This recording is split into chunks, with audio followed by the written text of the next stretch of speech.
সুপ্রভাত। এখন ওই 4:40 বাজে। আমি ঘুম থেকে উঠেছি। তো আমি তো উঠে আগে জানলাটা খুলেছি ফুলটা যাতে কেউ না নিতে পারে। উঠে দেখছি ফুল নেওয়া হয়ে গেছে। তাহলে ভাবো যে যারা ফুলগুলো অ্যাকচুয়ালি চুরি করে তারা ভোর কটার সময় উঠে চুরি করার জন্য। একজন আগে যেতে দেখলাম সেই নিয়েছে, পরিচিত লোক, মানে পরিচিত মহিলা, কিছু বলা যাবে না। মানুষ এমন কেন? একটা ফুল নেই জানো তো, মানে গাছটাতে একটাও করিনি।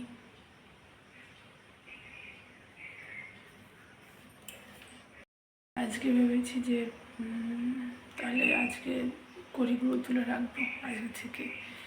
নাহলে একটা তো লিমিট থাকা দরকার না। তো আমরা পুজোটা করবো কি দিয়ে?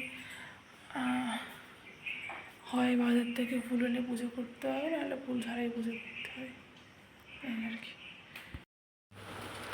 সকালটা সুন্দরভাবে শুরু করতে পারলেও দিনটা খুব একটা ভালো কাটেনি আজ আমাদের। তো সকালবেলা সব কাজবাজ সেরে রান্নাবান্না করতে চলে এলাম। আর ওই যে বললাম আজকের দিনটা খুব একটা ভালো কাটেনি। মা হিসাবে কতটা কি করতে পারছি সেটা আমি বুঝতে পারছি না। মানে আমার কোথায় খামতি রয়ে গেছে বা কিছু, নিজেকে না বড্ড অসহায় লাগে জানো তো। যখন মানে একটু অসাবধানতার জন্য ছেলের কোনো প্রবলেম হয়ে যায়, নিজেকে মনে হয় যে আমি কেন করলাম এটা। আমি মানে আমার বর আজকে আমাকে বললো খেতে বসো, তাহলে আমি পুজোটা করে নিই, আর ওই তো খেলছে।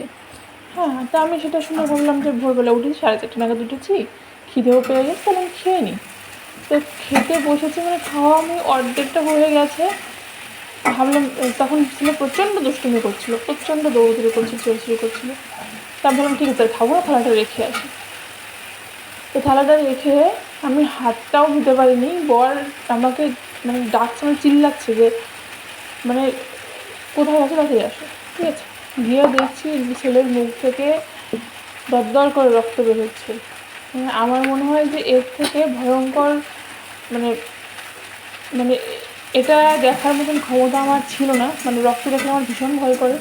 তো যাই হোক, নিজেকে কন্ট্রোল করে ঘরে আর্নিকা ছিল, সেটাকে ছেলেকে খাইয়ে দিলাম যাতে ব্যথাটা কমে। আর আমার বর মানে ভীষণ প্যানিক করে, মানে মারাত্মক লেভেলের প্যানিক করে, জানো তো। মানে কিছু হলে কারো বা মানে ওর নিজের বা পরিবারের কিছু, ছেলের তো কোনো কথাই নেই, মানে প্যানিক করেই অবস্থা খারাপ করে দেয়। মানে তখন যে কী করতে হবে সেটাও বোঝে না, কিন্তু ওর প্যানিক মানে ভীষণ টেনশন হয়, ভীষণ মানে বলতে গিয়েই হলো কেন, মানে বিভৎস ব্যাপার। মানে আমার মাঝে মাঝে মনে হয় যে সাহসের দিক থেকে ও আমার ওয়াইফ, আমি ওর হাজবেন্ড। মানে ও এতটাই ভীতু, আমি কি বলবো আর, ভীষণ মারাত্মক লেভেলের ভীতু ও। তো দেখতেই পেলে সকালবেলা এরকম বৃষ্টি হচ্ছিলো, আর বৃষ্টির কারণে উঠোনটা একটু পিছিল হয়ে গেছে। আর দেখো, বৃষ্টি হলে ব্লিচিং দিলেও কাজ হয় না, তো বৃষ্টি যেতে দেওয়ার সঙ্গে সঙ্গে ধুয়ে যাবে, তাই না? তো আমি যতটা পারি সকালবেলায় ঝাঁট দিয়ে ও তুলে দিই। তারপরও না ছেলেটা যে কীভাবে পড়ে গেল, আসলে ও যখন দৌড় মারে তখন ওকে যখন ধরতে যাওয়া হয় ও তখন প্রচুর লাফালাফি করে। হ্যাঁ, তো সেভাবেই ও পড়ে গেছে। পড়ে গিয়ে এবার আগের দিন পড়ে গেছিলো, সেদিন দেখিনি কীভাবে পড়েছে। ওই সেম জায়গায় আগের দিনও পড়ে গেছিলো, কিন্তু আগের দিন কিছু হয়নি ভগবানের ইচ্ছায়। বাইরে প্রচুর মেঘ করেছে আর গুড়ি বৃষ্টি পড়ছেই। তো এই ঘর মোছার সব কিছু নিয়ে আসলাম। ওপাশে যেহেতু আমাদের ট্যাঙ্কির জল নেই, একটু প্রবলেম, তো এই পেছনটাই নিয়ে আসলাম। এখান থেকে নিয়ে যে ঘরটা মুছি, জল এখন আসেনি তো তাই আর কি। আর আজকে একটু তাড়াতাড়ি ঘুমটা ভেঙে গেছে। আর আজকে না রান্নাবান্নার চাপটাও সেরকম নেই, কেননা যেহেতু সানডে বাজার করবে, তারপরে রান্না করতে হবে। বাজার শেষ, আমাদের সপ্তাহে একদিনে বাজার হয়, এর বেশি হয় না, মানে বড় সময় পায় না করার। যাই হোক, দেখতে থাকো, আশা করছি ভালো লাগবে।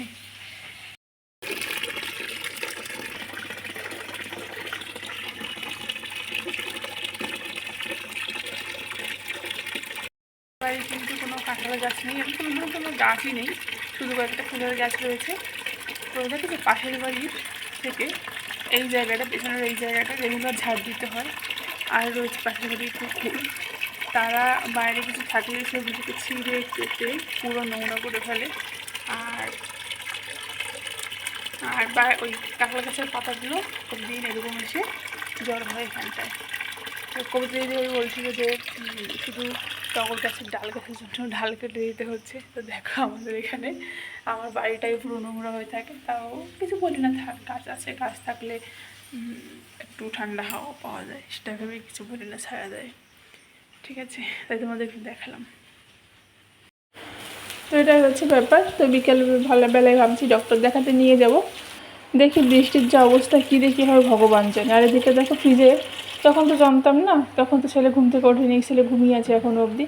তো আমি এই যে ফ্রিজের সব কিছু বের করে নিয়েছি, পরে ফ্রিজটাকে পরিষ্কার অনেক দিন হলো পরিষ্কারটা করা হচ্ছে না, জানো তো, টাইম পাই না একদম। আজকে যেহেতু 4:30টার সময় ঘুম থেকে উঠেছি, তো কাজ বাজও তাড়াতাড়ি হয়ে গেছে, তাই ভাবলাম এখন আমি ফ্রিজটাকে পরিষ্কার করে নিই সময় নষ্ট না করে, তাই করে নিলাম। 7:30 বাজে, আমার পুত্র ঘুম থেকে উঠে গেছে। ওর কিছুদিন যাবৎ সকাল সকাল ঘুম থেকে ওঠার অভ্যাস হয়েছে।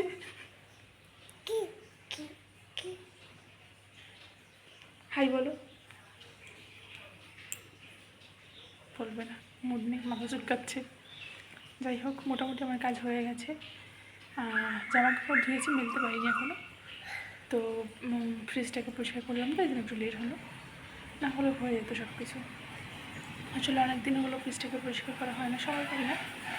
তো আজকে তো তাড়াতাড়ি ঘুমটা ভেঙে গেছে, আর রান্নার চাপটাও কম ছিল, তো ভাবলাম ফ্রিজটাকে কেননা পরিষ্কার করে নিই। ভালো লাগে না, ফ্রিজটা খুললেই বিরক্ত লাগে, তাই ফ্রিজটাকে সুন্দর করে পরিষ্কার করে নিলাম। তো এখন ছেলেকে সব কিছু করিয়ে দিই, মানে ফ্রেশ ট্রেশ করে খাইয়ে দেবো ওকে। সে খাওয়াতে খাওয়াতে 8:30 বাজবেই। যাই হোক, দেখতে থাকো, আশা করছি ভালো লাগবে, তাই না? তুমি টাটা করে দাও। ছেলেকে নিয়ে আমি ফ্রিজের এই তাকগুলো লাগিয়ে নিলাম, জল ঝরে যাওয়ার পরে রেখেছিলাম। এরপরে দুজন মিলে ব্রাশ করে নিলাম। আসলে অনেকদিন যাবত ফ্রিজ পরিষ্কার করি না তো আমি, তাই এগুলো কীভাবে লাগে সেটা ভুলেই গেছি। ফ্রেশ হয়ে নিয়েছে, ছেলেকে খাওয়ানো হয়ে গেছে, স্নান তো আগেই হয়ে গেছিলো, কিন্তু সিঁদুরটা পড়তে পারিনি, এখন সিঁদুরটা পরিলাম। আমার ভুঁটা দেখো, মানে পুরো তিন ভেগে জায়গা নিয়ে পুরো গজিয়ে গেছে। যাই হোক, তো অনেক দিন বাদে নিজের জন্য একটু দুধ চা করে নিলাম। আসলে আমার বড় বলে ওর নাকি দুধ চা খেলে গ্যাস হয়ে যায়। যাই হোক, ও খায় না। তো ছেলে ঘুমিয়েছে, ভাবছি যে কী করবো তো ভাবলাম একটু দুধ চা করে খাই। আর এদিকে আজকে বাজার নেই, আমি যে কী রান্না কী দিয়ে কী করবো বুঝে পাচ্ছিলাম না। যাই হোক, তারপর ডাল করে নিলাম, ভেন্ডি ভাজা আর ডাল শুকনো করেছি, এই দিয়ে খাওয়া দাওয়া হবে। ছেলে একটু তাড়াতাড়ি ঘুমিয়ে গেছে, এখন ওই 1:45 মতো বাজে। তো আরও অনেক সময় আগে ঘুমিয়েছেও, ধরো আধা ঘন্টা হয়ে গেছে ঘুমিয়েছে। সকালে অনেক বড় একটা বিপদ হয়ে গেছে, জানো তো। আমাকে হাজব্যান্ড বললো যে তুমি একটু খেয়ে নাও, আমি চলে দিয়ে ফেলি। ছেলে খেলছিল, তো যখন তুলসী তলায় দিতে গেছে ফুল প্রদীপ, তখন দরজাটা বন্ধ করতে ভুলে গেছে। ঠিক আছে, ছেলে তো ফট করে বেরিয়ে গেছে। বেরিয়ে এবার বৃষ্টি তো হচ্ছে, তো উঠোন যেহেতু প্লাস্টার করা আছে, তো স্লিপ আছে কিছু কিছু জায়গায়। ফট করে পড়ে এখানটায় না অনেকটা কেটে গেছে, মানে ভেতরে বাইরে দুটো জায়গায় কেটে গেছে, প্রচুর রক্ত বেরিয়েছে। তো তার জন্য মন মেজাজ ভালো ছিল না। তো তোমাদের তো সকালে বললাম যে ঘরে বাজার বারণ, তো মানে বাজার করতে হবে, দেন রান্না করতে হবে, মানে মাছ মাংসের কথা বলছি আমি। তো আজকে আর বাজারটা করা হয়নি। দেখো, সন্তানের এরকম অবস্থা দেখে কোনো বাবা মারই মানে মানসিকতা থাকে না যে বাজার করে তারপরে ভালো মন্দ খাবো, এরকম কোনো ব্যাপার। প্রচুর কান্নাকাটি করেছে ছেলে। তো পরে আর বাজারে যায়নি, এখনও একটু স্যালুনে গেছে। তো স্নান করে বলছে, মানে পুজো টুজো করে স্যালুনের দিকে গেল। বৃষ্টি হচ্ছে বাইরে প্রচুর, তো হয়তো আসার সময় এখন হয়তো আসার সময় চিকেন টিকেন কিছু নিয়ে আসবে। তো এখন 2টো বেজে গেছে, তো কখন রান্না করবো, কখন খাবো। তো ভেবেছি যে দুপুরবেলাটায় ডাল বসিয়ে দিয়েছি, টমেটোর ডাল। সকালে ডাল করা হয়নি, কিছু ডাল ছিল, তো টমেটোর ডাল বসিয়ে দিয়েছি, পরিষ্কারভাবে বসিয়েছি যাতে কালকেও হয়ে যায়, এরকমভাবে বসিয়েছি। আর কালকের যে পেঁয়াজের ডালটা ছিল সেটাকে শুকনো করতে বসিয়েছি। আমার হাজব্যান্ড শুকনো ডাল খেতে ভীষণ পছন্দ করে। আমি চেষ্টা করি সব দিন যে আমার বরের পছন্দ মতন খাবার তৈরি করার, কেননা নিজের পছন্দ মতনও করি, কিন্তু সেটা খুব কম। সবার পছন্দ মতো করতে করতে নিজের পছন্দের দিকে আর খেয়াল করার সময় থাকে না। তো যাই হোক, এটা হচ্ছে কথা। মানে অনেক বড় একটা বিপদ চলে গেল আজকে আমার ছেলেটার উপর দিয়ে। মানে সকালবেলা খেতে বসাটাই আমার ভুল হয়েছে। আমি মানে কি বলবো, যেহেতু ভোরবেলায় ঘুম থেকে উঠেছিলাম তো খিদে পেয়ে গেছিলো আমারও, তো বলাতে আমি খেতে বসে পড়েছিলাম। এটাই প্রবলেম, মানে প্রচণ্ড বড় ভুল হয়েছে আমার। তো ও খেলছিল জানো তো, আমি শুধু থালাটা জাস্ট রাখতে গেছি, ও দুষ্টুমি করছিল জন্য আমি ভাবছি যে খাবো না, তাহলে আমি থালাটা রেখে আসি, পরে খাবো। থালাটা রাখতে যেতে যেতে ও বাইরে থেকে এসে দরজাটা দিতে ভুলে গেছে, আর ওদিক থেকে উনি বেরিয়ে দুম করে পড়ে গেছে। পড়ে গিয়ে এখানটায় এই জায়গাটার ভেতরে উপরে মানে দুজনে তাতে লেগে মানে পুরো মানে এরকম কালো হয়ে আছে, অনেকটা রক্ত বেরিয়েছে। যাই হোক, ছেলের কিছু মানে সন্তানের কিছু হলে বাবা মার ভালো লাগে না, মানে কষ্ট হয়, কিন্তু ও যদি সুস্থ থাকে তাও ভালো লাগে। কিন্তু যখনই ওর কিছু হয় তখন মনে হয় যে কেমন মা হলাম, বা মনে হয় যে আমি হয়তো বা দায়িত্ব ঠিকভাবে পালন করতে পারছি না, আমি বোধহয় ঠিকভাবে কিছু করতে পারছি না, এরকম মনে হয় জানো তো। তো নিজেকে ব্যর্থ বলে মনে হয়। যাই হোক, কী হয় তোমাদের সঙ্গে শেয়ার করবো অবশ্যই। আর ছেলেকে ওই ওর জন্য কিছু রান্না করতে পারিনি, ডাল সেদ্ধ, ভাত আর ডিম সেদ্ধ করে দিয়েছিলাম, ওটাই একটুখানি খেয়েছে, খেতে পারছে না। ওইখানটা শুধু কাটা ঝাল লাগছে, ওটা একটু ঝাল দিইনি, জন্মদিনের হয়তো বা ওর জ্বলছে জায়গাটা। প্রচুর বৃষ্টি হচ্ছে বাইরে, কিন্তু গরমও আছে, গরম কিছুটা কমেনি। তো যাই হোক, আওয়াজ হচ্ছে বোধ হয়, শুনতে পাচ্ছ কি জানি না আমি। তো দেখতে থাকো, আশা করছি ভিডিওটা ভালো লাগবে। হাজব্যান্ড 4টের সময় যাচ্ছে চুল কেটে, তো ওই সময় তো আর কোথাও চিকেন পাওয়া যায় না। তো যাই হোক, যেটা রান্না হয়েছে এটা দিয়ে খেয়ে নিতে হবে, কিছু করার নিয়ে আজকে। বিকেল তখন তোমাদের বললাম যে ছেলের মুখে কেটে গেছে, ভেতরটা দিকে অনেকটাই কেটে গেছে, তাই জন্য বিকেলবেলায়, যেহেতু বর বাড়িতে ছিল আজকে সানডে, ও প্রতি সানডে থাকে না বাড়িতে, মাঝে মাঝে থাকে। তো আজকে সন্ধ্যাবেলায় এই ডাক্তার দেখিয়ে নিয়ে আসলাম 5:30টার সময়। বৃষ্টিটা একটু কম ছিল সেই সময়, মানে নাম লিখিয়েছিলাম, ভাগ্যবশত বৃষ্টিটা তখন কম ছিল জন্য যেতে পেরেছি। আর এখন তো বেশ ভালোই বৃষ্টি হচ্ছে। যাই হোক, তো ডাক্তার দেখিয়ে এনেছি, কোনো প্রবলেম নেই। তারপরে দেখে নিলাম যে বাবা মার মনের সান্ত্বনার জন্য যে কোনো প্রবলেম নেই, এটাই বড় সান্ত্বনার। মানে একবার ধরো আমরা তো বিশেষজ্ঞ নই, একবার ডক্টর দেখে বলে দিলে মনটা মানে শান্তি লাগে, এই আর কি ব্যাপারটা, ঠিক আছে, এছাড়া কিছুই নয়। তো তাই জন্য আর কি গেছিলাম। আর ওকে একটা প্রোটিন পাউডার দিয়েছে, দেখো। আর যেহেতু কেটে গেছে ওর, তো ওর বেশ লালা পড়ছে, মুখটা বেশ অনেকটাই কেটেছে, লালা পড়ছে। একটা মলম দিয়েছে ওকে, এই খাওয়ার আগে, দুপুরের রাত্রে খাওয়ার আগে ভেতরটাই, মানে ভেতরে কাটছে, ভেতরটাই দিতে হবে, এই আর কি। তো যাই হোক, এটাই বলার জন্য ক্যামেরাটাকে অন করলাম।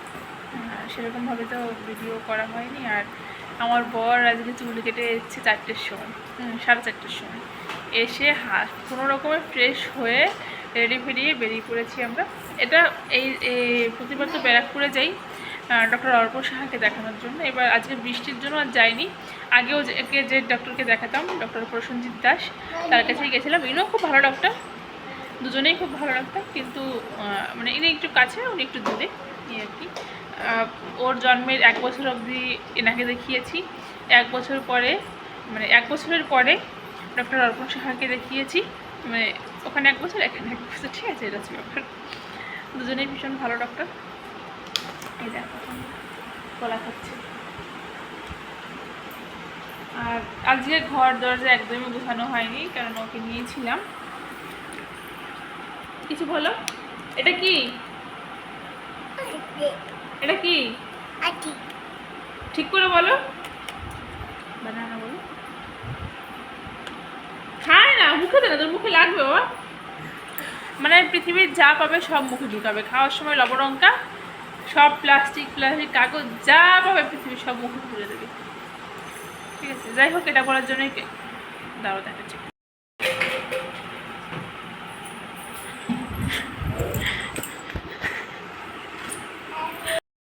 বোতলটা ধরে হাসিটা কি ওর, হ্যাঁ, এই বোতল নিয়ে দৌড় মারবে আর ওরকম হাসবে, জানো তো, ভীষণ দুষ্টু। জলের বোতলটা হাতে পেলে মানে পৃথিবী হাতে পেয়ে গেছে।